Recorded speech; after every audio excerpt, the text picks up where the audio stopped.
بسم الله الرحمن الرحيم. الحمد لله الحمد لله رب العالمين والعاقبة للمتقين والصلاة والسلام على رسولنا محمد وعلى آله وصحبه أجمعين ثم أما بعد السلام عليكم ورحمة الله وبركاته. Урматтуу жамаат, бүгүнкү жума хутбасынын темасы соода сатыктагы ислам эрежелери. Биздин Нашул мечит так ошол базарга өтө жакын салынганына байланыштуу биздин базардагы соода кылгандардын көпчүлүгү өз илимин билүүсү сөз түрдө зарыл. Сөз түрдө негизи өзү соода сатык кылам деген ар бир соодагер соода илимин билүүсү зарыл. Анын ичинде биздин мына мечиттегилер алардан да көбүрөөк билүүсү зарыл. Allah Teala öz ayetine estağfurullah billah. Ya eyyühellezine amenu la ta'kulu amwalakum beynekum bil batil illa an tekuna ticareten an taradin minkum ve la taqtulu anfusakum innallaha kana bikum rahima. Sadakallahul azim. Ey iman keltirgenler, sizler biri-biriңердин акчаңарды, байлыгыңарды bil batil buzukулук менен, арам жолдор менен жебегиле. Алдоо менен, тоноо менен, урдоо менен, көз боемочулук менен, алдамчылык менен жебегиле. Харам деди. Илля бирок ан такуна тижаратан ан тарадин минкум, бири-бириңердин чөнтөгүңөрдү, акчаңарды өз ара ыраазычылык, соода сатык менен ачык айкын сүйлөшүү жолу менен болса, анда мунуңар дурус. Сенин чөнтөгүңдөгү акчаны мен өзүмдүн бир продукциямды, товарымды өз баасын коюп мынчага сатам, а тиги мынчага алдым деп ушинтип ачык айкын болсо, анда тигинин акчасы чөнтөгүндөгү мага адал. Менин продукциям, товарым сатып алгандыгы үчүн тигиге адал. Эгерде ал мендеги продукция албетте адал болсо, андыктан шариат адал нерселерди гана соода кылууга үндөп чакырып атат.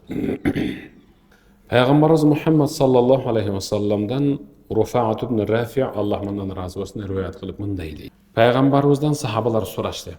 Айюл касби атйаб. О Аллахтын элчиси, биз аркалай турган, биз алектене турган кесиптердин ичинен бизге жугумдуусу, Аллах Таалага жагымдуусу кайсыл? Пайгамбар айтты: амалур ражули биеди. Ар бир киши өз кол эмгеги менен тапкан киреши бул эң жугумдуу да өзүнө, Аллах Таалага эң жагымдуу. Ва куллу бай'ин мабрур. Эч бир алдамчылык аралашпай башталып бүткөн соода мына да жугумдуу деди. Аллах Таалага жагымдуу. Ва куллу бай'ин мабрур. Эч бир арам аралашпай, алдамчылык аралашпай башталып бүткөн соода инсанга, соодагерге аябай жугумдуу да, Аллах Таалага аябай жагымдуу. Соодада эч качан жалган сүйлөбөө керек. Дегеле инсан жашоосунда эч качан.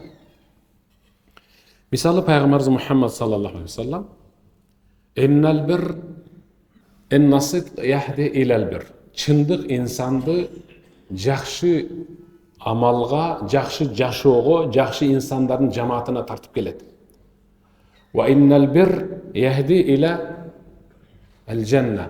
Алеми жакшылык инсанды бейишке гана тартат. Ошон үчүн пайгамбар бир киши бар, ал тамашалаганда да чын сүйлөйт, соодасында да, жашоосунда да, үйүндө да, көчөдө да жакшы сүйлөйт, чын сүйлөйт. Ошентип ал Аллахтын алдында баланчы чынчыл деп өзүнүн наамына, атына чынчыл деген лакапты Аллах тараптан кошуп алат. Аллах кошуп берет деп атат. Айрыкча мына базарда жүргөндө өтө чын сүйлөш керек, Кудай сактасын. Ошон үчүн пайгамбарыбыз Мухаммад саллаллаху алейхи ва саллам ал-бай'ан бил хияр ма лам ятафаррака. Сатуучу менен кардар экөө тең ыктыярдуу.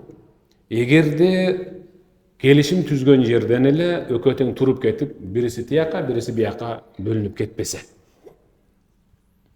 Мисалы, бирөөлөр bir үйүр жылкыны мен алдым, басын келгиле деп, ортомчу менен же болсо ошол тиги үйүрдүн ээсинин өзү менен келишим түзүп алып атса, анан али келишим бүтө электе эле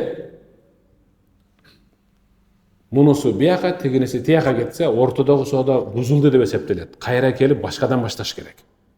Ошол сөзүн ал-бай'ан бил хияр. Мына сатарман менен кардар, сатуучу менен кардар тең укуктуу. Сооданы бузуп жибергенге да, бузбай улантып кеткенге дагы тең укуктуу. Маалем тафаррака, мына соода кылып аткан жеринен эле туруп ажырап кетпесе эко. Эгерде экөө тең садака чын сүйлөсө, сатуучу дагы мунда кичине айыбы бар, тигилерди жакшы деп, ар бирин өзүнүн айыбын айтса, кардар дагы чын сүйлөсө, мен алып аткан жерим мына ушундайга алып атам деп чын сүйлөсө, бурика лахума фи бай'ихима. Экөөнүн тең соодасына Аллах тараптан береке түшөт. Ва ин катама ау казиба. Эгерде экөө тең айыбын жашырып же жалган айтып сүйлөп соода кылышса, мухиқат ан бай'ихимал барака. Ал экөөнүн тең соодасынан Аллах таалам берекени алып таштайт. Муну гилтейген акчаны кармап кетти, кара сумкасына салып. Бирок ал кара сумканын, кара баштыктын ичинде гилтейген чоң миллиондогон акчанын берекеси жанындагы чын саткан адамдын бир сомунун берекесинен да төмөн турат. Мына азыр базарга кирсеңиз, эми ачыгын айтып коюш керек, жашырганда эмне? Өтө көп жалган сүйлөшөт. Чындап мен кийген кийим ал таптакыр башка жакта тигилген, бирок этикеткасы таптакыр башка жактан барып тигилген, чапталган. Ошону ачыгын айтпайбы. Мына жерде тигилген материал ушундай. Бырышат. Эми мен мисалы эки жакка көп чыгам да сабагыма. Сапарда болуп калам, барган жерде 2-3 күндөп баягы сабакта болуп калам. Мага үтүктөп берүүчү эч ким болбой калат. Кээде мейманканаларга акча төлөп үтүктөтүшүм керек болуп калат кийимдеримди. Анан мен тырышпайбы десем, ой бул тырышпайт деп берет. Ушундай тырышкан кийимдерди алып алам да кээде. Анан айтам, ошо чын сүйлөсөм мен башканы алмакмын да деп. Ичим ооруп калат, чындап айтайын. Ачыгын айтайын. Ошол себептен чын эле сүйлөп үйрөнүш керек, ушу базардагылар эгерде болуп калса. Мына эт сатып аткан базар бар. Эт сатып аткан базарда ушуга чейин азыр жамаатка жан кошулгандар бар деп, мисалы мындан 10-15 жыл мурдагы кепти айтып атам. Ошол жерге кирип, ошол балдарды айтып, эмгек кылып жүрүп, азыр мына эт саткан базар өтө сонун болуп калды. Баары чын сүйлөшөт, баары бисмиллахи Аллаху акбар адал союлган, эч кандай күмөн союлган малдын эти бул жака кирбейт. Ушинтип мына сиз, мен баарыбыз ушинтип чын сүйлөп даамат кыла берсек, ошо базардын ичи дагы оңолот. Азыр жаштардын көпчүлүгү иш издеп жүрөт. Анан эмнеге мынтип жүрөсүң десең, ла ажид амалан ана уриду. Мен өзүмө жаккан амалды, ишти таппай жүрөм. Өзүмө ылайык ишти таппай жүрөм. Ал юрист, юридиканы бүтүп келген да. Ал журналистиканы бүтүп келген. Бирок динде сен журналистиканы бүттүңбү, өмүрүңдүн аягына чейин журналист болуп иште деген буйрук жок, талап жок. Юрист только сен шымыңдын кырын чыгарып алып, чырт түкүрүп коюп, бир кичинекей жука папканы көтөрүп алып, юрист болуп иштеп өлүп кал деген талап жок. Андай талап жок. Адал жаша. Көчө шыпырсаң дагы адал жаша. Эми угуп туруң. Адамдар айтат, мага ылайык иш жок дейт да. Мага ылайык иш жок дейт. Ошол киши ошол ишке өзү ылайык экенин же ылайык эмес экенин тандаш керек да. Чындап айтканда, мен мисалы, чындап айтканда, көчө шыпырганга ылайык болбой калышы мүмкүн. Андан төмөн иш сунушталышы мүмкүн. Ал көчө шыпыруу деген билесизби, ал тазалык. Ал таза инсандардын жумушу. Ал тазалоочулар биз таштаган кирлерди, таштандыларды тазалап, биздин жолубузду тазалап берүүчү тазалар ошолор. Мен мисалы барып көчө шыпырганга кирсем, албай калышы мүмкүн, сынактан өтпөй калышы мүмкүн мен. Андан да төмөн иш сунушталышы мүмкүн. Инсан өзүнө ылайык эмес, ишке ылайыктуу болушун өзүнөн издеш керек. Ошон үчүн бир даанышман мындай деген: İştagil hammalan ve yekun hedefuk en tekune tajira. Sen yük kötörgüç bolup işteyiver bazarga barıp birinci. Sen bazarın direktörü bolunu samabay dep atat. Sen birinci bazarga barıp yük kötörücü bolup işteyiver, bayağı araba türtüp şintip işteyiver.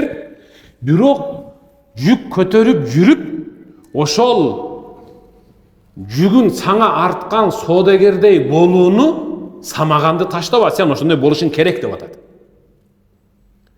Сенин азыркы абалың жүк көтөрүүчү. Сен ошо жүктү көтөрсөң, кыйналсаң, аркаң тердеп, баягы көйнөгүң тер менен катыса, анан жанагы соодагердин деңгээлине жетесиң. Сен топ-топ эле 5-6 тепкичти аттап туруп тияка жетип калсаң, кадырына жетпейсиң. Сен ошондо билесиң базардын кадырын. Сен эң алгач жүк көтөргүч бол деп атат. Анан соодагер болосуң. Умар радияллаху таала анху мындай дейт, Хазрат Умар. ما من مكان أحب إلي أن يأتيني فيه أجل بعد الجهاد في سبيل الله إلا أن أكون في تجارة أبيع وأشتري. Эгерде ажалым жетип, жан денемден акырын аяк жагымдан, бут жагымдан ушинтип сыдырылып чыгып келе жатса, Аллах жолунда жихад кылгандан кийинки эле эң барктуу, эң кадырлуу орун деп мен ушу базарда чын сүйлөп сатып, чын сүйлөп алгандардын даражасын коймокмун деп атат. Кара. Эгерде менин жаным чыгып атса дейт, жихад кылгандан кийинки эле эң барктуу, сооптуу, инсанга жугумдуу, Аллах Таалага жагымдуу орун кайсыл деп сурашса, жаным чыгып атканда дагы базарга алып барып койсо, мына шун менен мен бейишке кире алам деп чын сүйлөп сатып, чын сүйлөп алып, ошол менен өлсөм дагы бейишке кирмекмин деп атат. Карагыла. Кагылайындар, мына сөз өтө оор сөз. Жаны чыгып атат. Өзү шахидул а'ла. İnsanды түз бейишке алып киргизүүчү нерсе ибадат, ал шейиттик. Эгерде анын мойнунда кимдир бирөөнөн алган карызы эле болуп калбаса, эч кимден карыз болбош керек, ал таптаза болуш керек, анан өлсө шейит болот. Жихадта. Хазрат Омар айтып атат, дал ушундай Аллах Таалага жагымдуу, түп-түз бейишке алып кирүүчү амал менин жаным чыгып атса дагы, ушул мына гаргарака мына ушул кекирдекке жеткенге чейин мени базарга алып барып же үйүмдө соода сатык кыл десе, тура сатып, чын сүйлөп, алынсам, ошол мен үчүн пайдалуураак деп атат. Бул дегени, ошентип жалган сүйлөп, сатып, жалган сүйлөп алганыңдан көрө ошол жерде өлүп калбайсыңбы деген түшүнүк айтып жатат да. Шундан бизде жаман сөз бар го, шундан көрө өлгөнүң жакшы эмеспи дегендейди түшүнүк. Аллах өз аятында стамбыл ушундай аят түшүргөн. Estağfirullah. Ve aharuna yadribuna fil ard yabtaguna min fadlillah. Sadaqallahul azim. Beyişke kirүүчүлөрдүн Аллах Таалага эң кадыр барктуу болгон инсандардын сыпатын Аллах Таала ушинтип айтты. Адамдардын ичинде дагы бир топ, дагы бир жамааты бар. Алар жер кезип, Аллах Таала чачып койгон рызкыны өз эмгеги менен, кол эмгеги менен, бешене тери менен издеп, казып, барып, күн түндөбөй эмгектерин таап алышат деп атат. Бул дыйканчылык, соода. Азыр ушул жерде соода үчүн өз мекенин таштап, кыйла жылдан бери башка мекенди мекендеп жүргөндөр бар, башка өлкөнү. Аябай мыкты болуп кеткендери бар. Эмди-кичекти мүдүрлүп жүргөндөрү бар. Жалган сүйлөгөндү, Аллах Таалам жалган сүйлөгөндү эч качан бардар кылбайт. Бардар болгон чакта дагы ал бир мүдүрлөт, оң костон түшүп, анан келет анан бир күн. Карызга батып калдым. Мени бирөө алдап кетти, сен эч ким алдабайт. Сен жалганчылыгың менен ошентип өзүң алдадың. Ошол себептен соодада чын сүйлөө керек, кагылайындар. Пайгамбарыбыз Мухаммад саллаллаху алейхи ва саллам өз сөзүндө мындай деди. A'zamun nasi hamma al-mu'min alladhi yahum bi amri ad-dunya wa amri akhirati. Sadaqa Rasulullah. Адамдардын ичинен өтө гам, кайгыга батканы ким? Ал бир муъмин. Адамдардын арасынан, дүниөдөгү адамдардын арасынан кайгыга батканы ким? Бир адам бар кайгыда, азыр мисалы үй бүлөсү бузулуп атат. Бир адам бар кайгыда, ал азыр чындап айтканда атасынан айрылды. Дагы бирөө бар, апасы ооруп жатат. Дагы бирөө бар, кызы чарчап калды. Айтор ушундай. Үй өрттөнүп кетти, Багып аткан аты арам өлүп калды, багып аткан өгүзүн бирөө урдап кетип калды, акчасын алдатты, бүт бардыгы кайгыда. Бирөө турмушка чыга элек, бирөө үйлөнө элек, айтор ушундай. Ошончо дүйнөдөгү сансыз кайгылардын ичинен деп атат. A'zamun nas hamma. Адамдардын ичиндеги кайгылардын ичинен эң чоңу дагы бир муъминдин кайгысы чоң. Ал кандай кайгы десе, дүние иши менен дагы, ахирет иши менен дагы кайгырган инсан. Дүние иши менен кантип кайгырат десе, соодада турган учурда мен жалган сүйлөп койгон жокмунбу тигиге?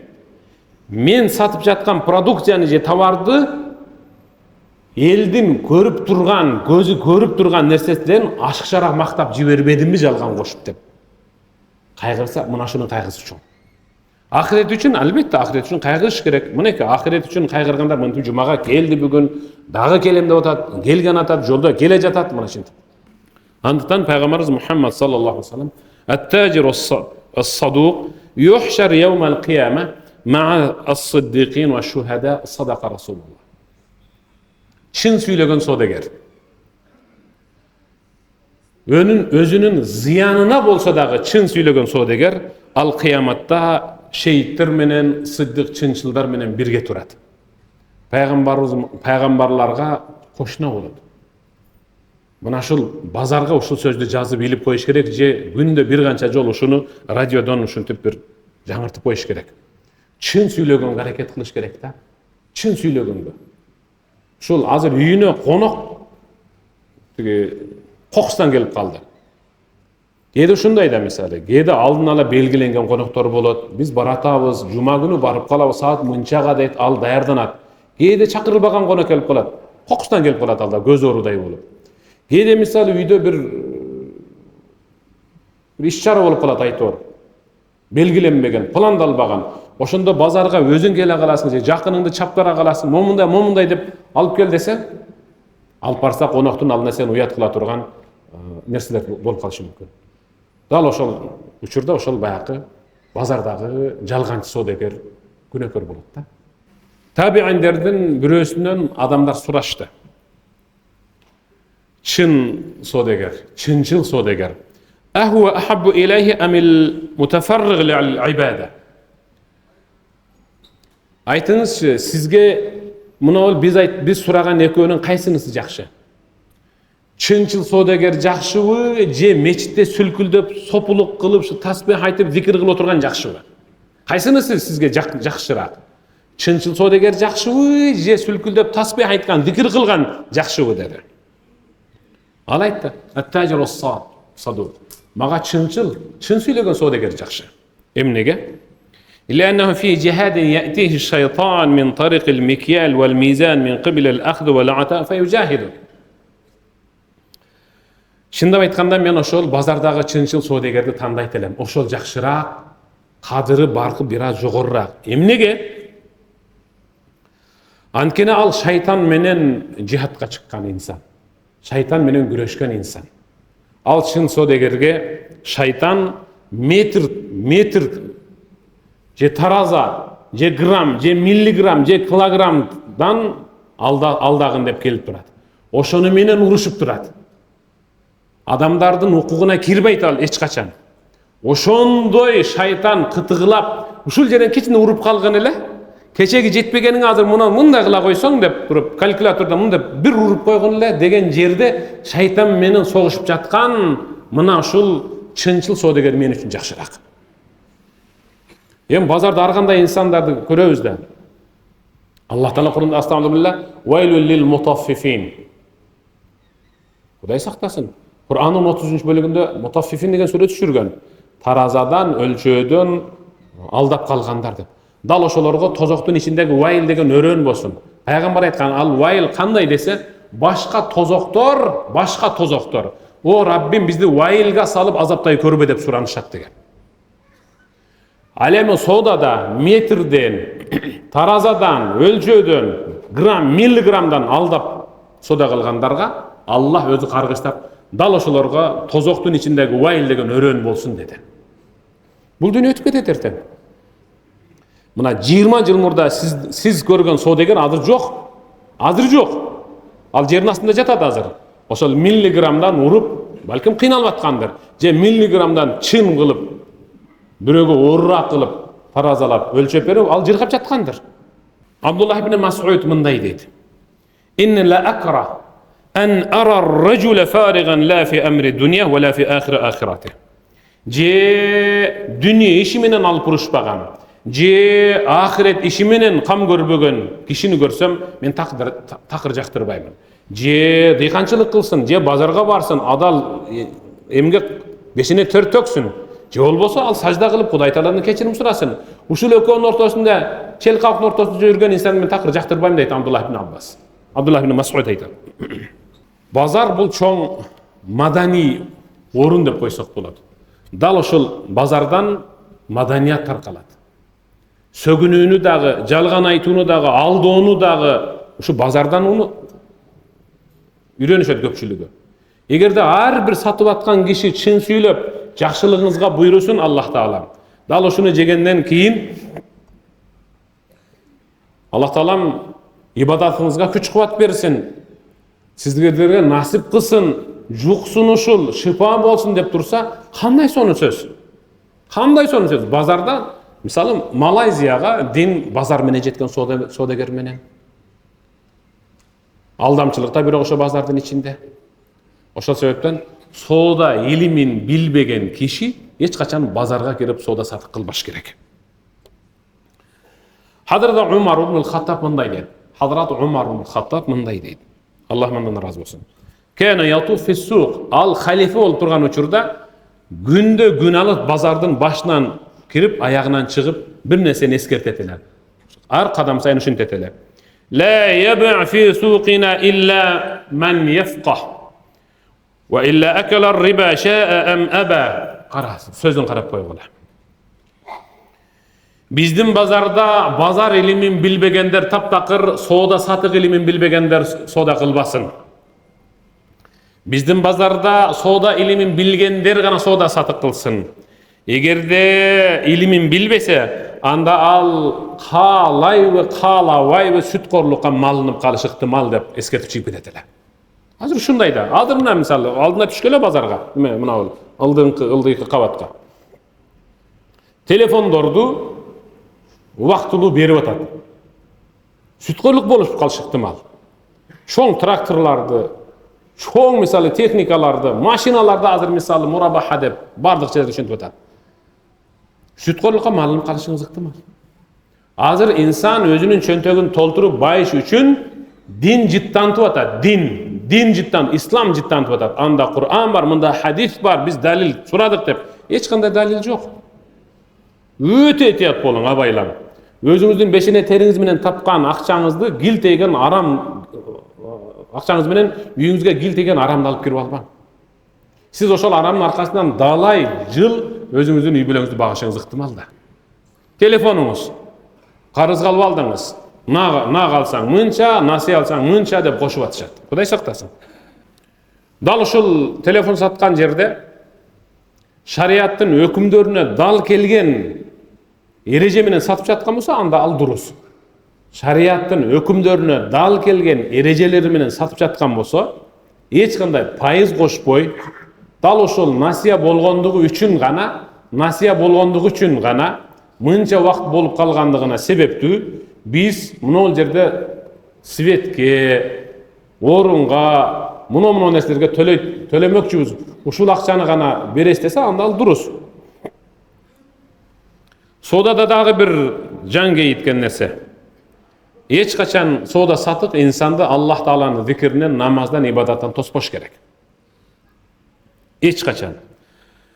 Намаздан, зекеттен, хаждан, ата-энеге кызмат кылуудан, тууган урук менен катташуудан, адамдарга жакшылык кылуудан, жакшы мамиле кылуудан бул сода сатык тоспойбош керек, жүрөктү карартып. Пайгамбарыбыз Мухаммад саллаллаху алейхи ва салламдын хадисин адыл айтып өттүк. Чыныгы содагер, чынчыл содагер ал кыяматта пайгамбарлар менен бирге, чынчылдар менен, шейиттер менен бирге болот деди.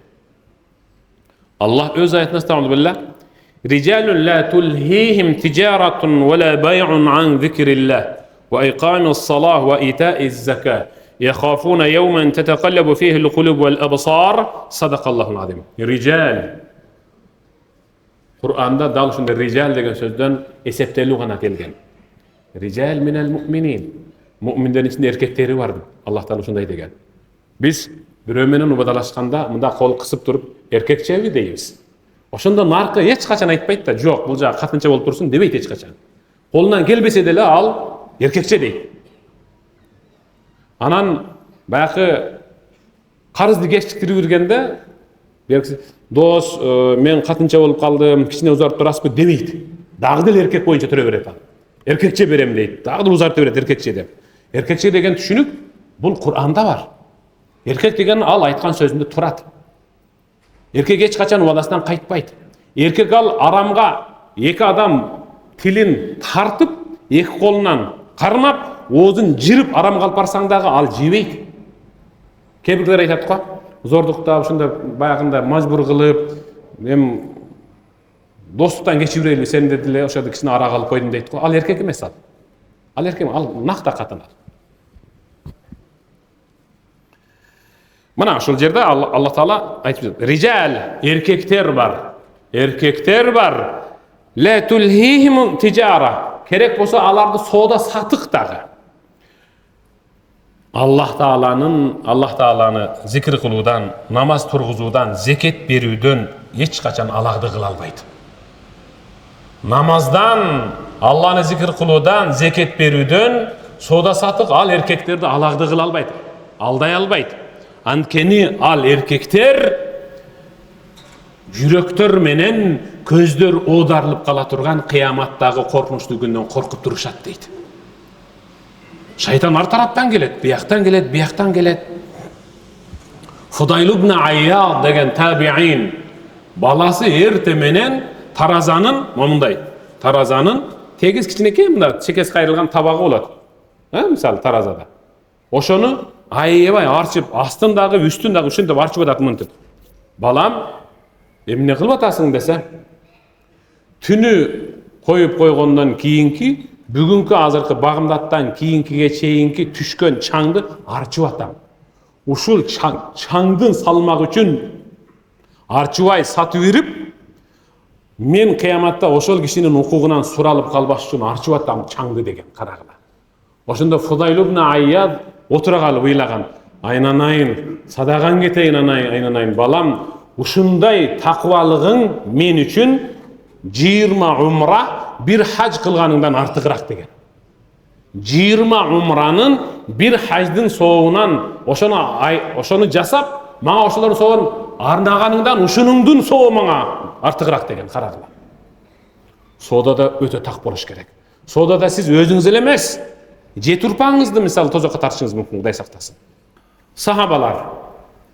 Bizde hazır çoğun soğudagerler var da. Çoğun soğudagerler var. Dordoydu dordoy kılıp bağıntıp algan. Başkanı başkada kılıp, konteynerleri var, orunlar var. Altıgül tiyakta jeri var, bu jakta sarayı var, attar, koyular, araşan, tigi. Aytor şunday. Maşinadan maşina, үйдөн үй, tam salıp koygon, yer alıp koygon, es aluvçu gölden çekesinden es alıp yer alıp koygon. Sahabalarga baraylıçı mıneke. Sahabaların aslında siz kimsiz? Hazret Abu Bakr Siddiq radıyallahu teala anhu. Hazret Osman. Peygamberimizin şahri Madina'da turganda, peygamber ötüp ketkenden keyin tiyaqtagı belesten bir kerben mıntep aşıp öttü. 600 töle deydi. Hazret Osman'a tanıdık 600 tö kerbeni. Barının üstünde dan, kum şeker, bal, kiyim geçe, jana başka işi kısa insaniyatqa jana hayvanatqa tiyешелүү болгон бардык нерсе бар эле дейт. 600 tö. Kana hazır kimdin 600 kamaz жүгүп чыгып атат bir адамдыкын. 600 tö Yemen şaharынан, Yemen mamleketinden Madinaga kirgen bir kerbende 600 tö Hazret Osman'a tanıdık. Tiyaktan Belesten anı Madina'nın en mıhtı soğudagerleri tosup aldı. Hazret Osman şul jerde kelişim tüzüp alalı, kelin bizge satın, mınçadan berебиз. 1 barabar basın berебиз. 2 barabar жок болбойт. 3 barabar. Alганыңызга 4-тү коштук, дагы 5-тү коштук, 6-ны коштук, 7-ни коштук. Hazrat Usman айтты. Бирөө көбүрөөк берем деп атат деди. Коюңузчу. Бул жерде биз го эң төсү көрүнгөн содагерлер. 7, 8, 9га барганда бирөө көбүрөөк берем деп атат деди. Ошондо содагерлердин башчысы айтты. Усман, ким ошол бирөөң айтчы деди. Ким ошол бирөөң? Бизден башка эч ким бул жерде 9 барабар бере албайт. Деди эле. Аллах берем деди. Аллах берем деди. Аллах берем деген да Кур'анда. Estağfurullah. Men ja'a bil hasanati falahu 10 amsalha. Kim bir жақсылық кылса, мен ага 10 жақсылыкты кайтарып берем дебеди эле. Мен силерге сата албайм. Мына ушул 600 үстүндөгү бүтүндөй менин кирешем Мадина шаарындагы кедей муктаждарга кайрымдуулук болсун деп берип жүргөн. Hazrat Abu Bakr менен Hazrat Usman алдында биздин содагерлер ким? Алар бирок видеого тартпаптыр Hazrat Usman. Тарт тияктан деп. Instagram жүктөдүңбү? Дебептир. Кийин ошону Instagramга жүктөп койсун да дебептир. Саад ибн Аби Ваккас, Талхат ибн Абу Убайдилла, Зубайр ибн ал-Аввам, Абдуррахман ибн Ауф. Абдуррахман ибн Ауф ошол мезгилде Абдуррахман ибн Ауфтын пайгамбарыбыздын тирүү мезгилиндеги капиталы, дасмиясы, состояниясы ошондогу абалы $300 миллиард түзгөн экен. Кана базардагылар барбы ошондой чыксын. Ошол дагы жалаң ошол жетим жесирдин башын сылоо менен өзүн кээ бир сахабалар айтат. Абдуррахман ибн Ауфты бирөө көрсө ага кайрымдуулук кылгысы келип кетет эле деп атат. Абдуррахман ибн Ауфты алыстан бирөө көрсө ага ой айнанай мен таптым бир кембагал деп ошого кайрымдуулук кылгысы келип кетет эле дейт. Ошончолук бай болсо дагы жанында эч нерсесин калтырбай бирөөгө берип турган ушинтип. Биздикилер азыр кичине эле байыгандан кийин эле бара алды жандары каратылган машина менен тебелип өтүп кетет сени. Мына шу сахабалар дейт. Сода сатык менен алып урушуп иштеп жатышса дагы булар бир да жолу жамаат намаздан калган эмес. Зикирден, ибадаттан калган эмес. Man şagalathu amaluhu ani salah hushra ma'a sahibil mal ma'a Qarun. Kimdi egerde sodası, kimdi egerde baylыгы namazdan alagdı kılıp koya turgan bolsa, alagdı degeni namaz okutpay koydu sodası. Ana mına dep atıp oşol günü cumanı da 5'inde de joyup taşladı. Kimdin jasap жаткан sodası je bolsa baylыгы, malı, korosundagı malı namazdan alagdı kılıp koysa al kıyamatda Qarun alayhilla'na qargış deygir Qarun tozoku menen çoğu boladı. Wa man shaghalahu mulkuhu anis salah hushra ma'a fir'aun. Kimdin özünün kapitalı, özünün eylegen üyü, bağı namazdan tıyıp koysa al fir'aun menen birge bolat dedi. Kimdin özünün mansabı, jumuşu namazdan tıyıp koysa al Haman qargış deygir menen tozokta birge bolat. Kimdin soda satığı namazdan tıyıp koysa al Umayyat ibn Khalaf menen Peygamberimizin doğrundagı eng jirkenişli kafir bolgan Umayyat ibn Khalaf menen tozokta birge bolat. Baysyňby, kedeysiňbi, ayalby, erkekbi, wazirsiňbi, padşahby, jönököýbi Allah'ın aldında namazda bir deybiz. Biz özümüzdün denebizdi Allah'a sodaga koyduk. Namazga kelgen sayın sodaga koyup atabız özümüzdü. Özümüz denebizdi Allah'a sodaga koyup atabız. Mineke çınıgı soda. Soda degende görüngön nersenin büt barın soda kıla vermiş gerek satıp. Bir kişi Peygamberimiz Muhammed sallallahu aleyhi ve sellem'ga bir kumura arak alıp geldi. Peygamber aytdı, "İnna Allaha qad harramal khamr." Allah Taala arakta aram kılganda, bilbeysinbi. Arakta aram kılganda. Nege bunu kötörüp geldin dedi. Janagı kişi turup kaldı dağı, men sizge bereyin dep geldim bile dep tur. Anda bire turgan bileyin qarap koygula. Peygamber aytdı, bul haram da dedi. Kantip sana jetpey kaldı Allah'ın ayatı. Bul haram da dediler. Janag osol bolup, "İden abi'uha." Eger siz albay kalsanız anda satsam kандай istedi. Bizdikiler bar go şundaylar. Sizge bolboy деп туруп бияққа қарап сатып берет го. Ал да ошондой деди.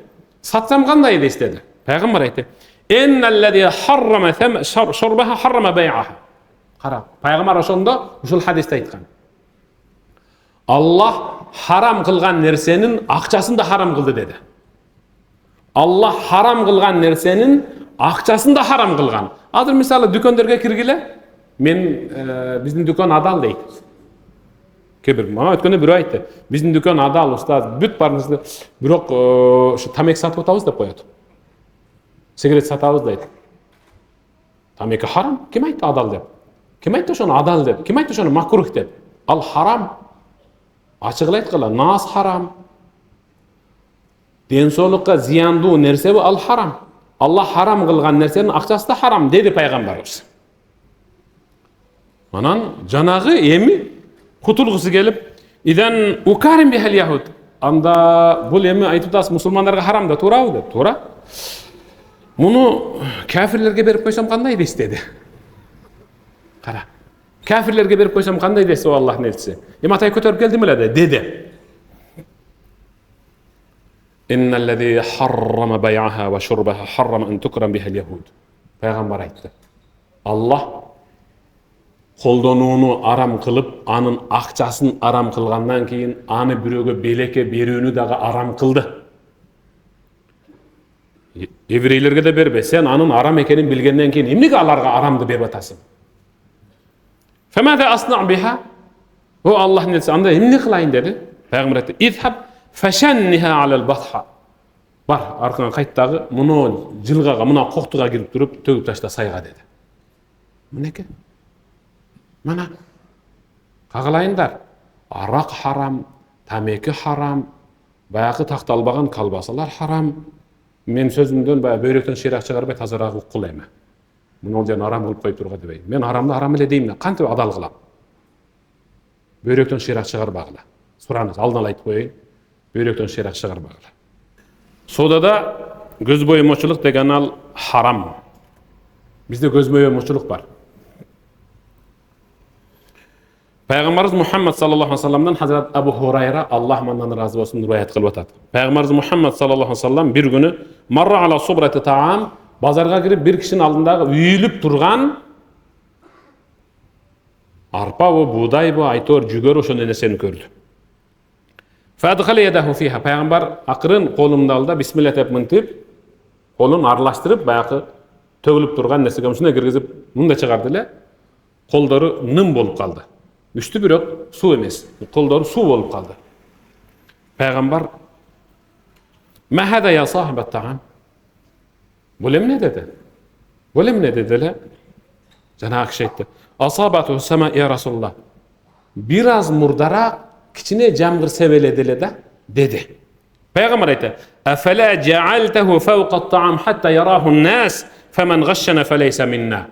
Ошо нымды суусун, суу тийген жагын үстүнө кылып койбой белең. Адамдар көрүш үчүн. Көпчүлүк адамдар курук экен деп сенден алышып, анан аны сен мынтип сузганыңда таразада ным салмак басып калыш ыктымал. А куруш үчүн мынтип жогору көтөрүп койбой белең суу жагын. Faman ghashshana, ким көз боемочулук кылып алдай турган болсо, falaysa minna, бизден эмес деди. Бизде азыр базарда ушундай да мисалы. Муну ол жерге табарын бет кылып, чоткилерин мындай кылып. Чотки дедим го, ошону чотки ошол. Чоткилерин мына тизип коет дагы, анан бул жактан быткылдарын салып берет. Мына ушул харам. Ошентип жан баккандан көрө үйдө тыз теспи тартып отурган артыгыраак. Кудайдан коркуп. Сөзүмдүн аягында Абдуллах ибн Динар риwayat кылат. Мен Хазрат Умар ибн Хаттаб менен бир сапарга чыгып калдым. Меккеден карап. Жолдун узактыгынан, күндүн ысыктыгынан далдалап бир көлөкөгө отуруп калдык. Жогору жактан бир койчуман келип калды бизге, жаш бала.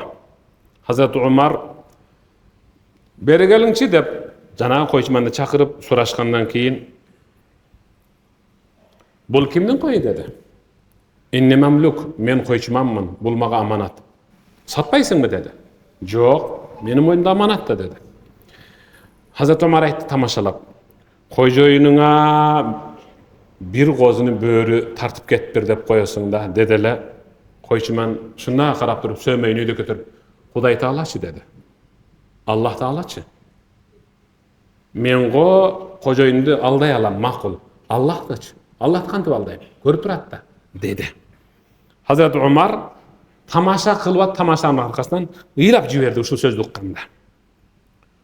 Tur dedi ordundan. Tur ordundan. Jür kojoyununa baraylı dep durup kojoyununa varıp muna sizden kolunuzda kul eken, oba kul. Men satıp alayın sizge dep aşıkça basını satıp alıp durup mıntdi. A'taqatka as-sidqu fi ad-dunya hadhihi al-kalima. Özün negizi men sana tamaşaladım ele. Birok kançalık tamaşalasam dagı çın süylөгөндүгүң seni kulduktan azat kılıp jiberdim eken men sen çın süylөгөндүгүң üçün azı satıp alıp kojoyundan azat kılıp berdim bar erkinsin sen dedi. Em uşul çınçıldığın seni kıyamattagı tozaktan azat kılsın.